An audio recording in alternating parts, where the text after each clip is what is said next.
Good morning, farm check. Tapos nang kakainin ng ating mga layer ngayong umaga.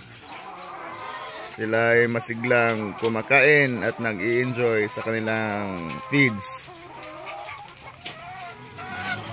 Grabe, lakas kumain.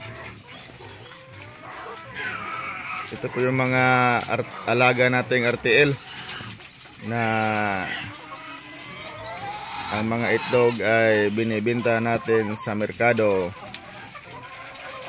mga masisigla at malulusog.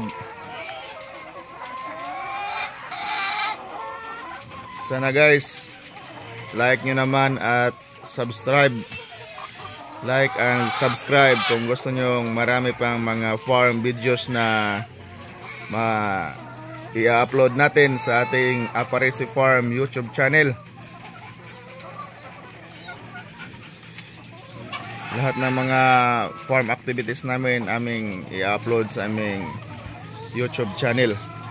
So ito pong mga RTL, kahit 1 year na sila, malakas pa rin mag-itlog dahil meron tayong nilagay na mga food supplement sa kanilang mga feed supplement, mga vitamins sa kanilang feeds tulad ng sisikal,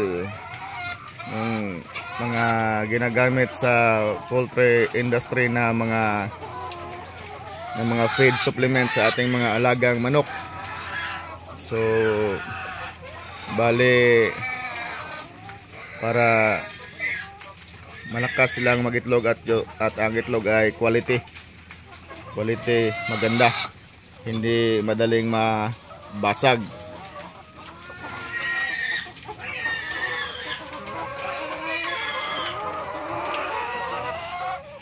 Nag-iingay yung baboy natin, gusto na rin kumain kasi nakakita sila na kumakain ang mga manok, kaya nag-ingay din sila.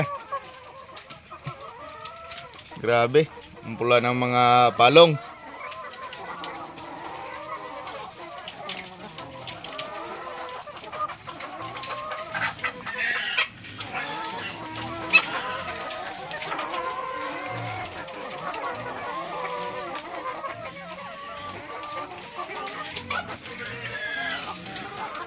Guys, paki-like and subscribe po sa ating mga videos para marami pa tayong ma-upload at makapanood kayo ng mga farm videos, dahil importante po ang agrikultura at farming sa ating bansa.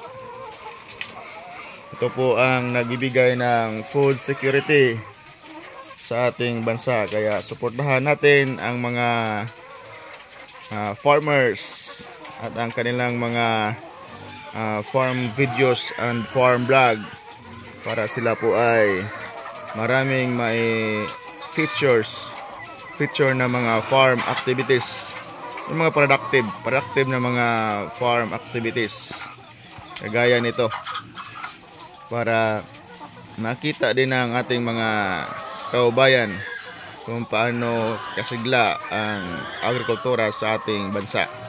Hindi tayo na discourage kahit mayroong mga challenges sa ating pag-aalaga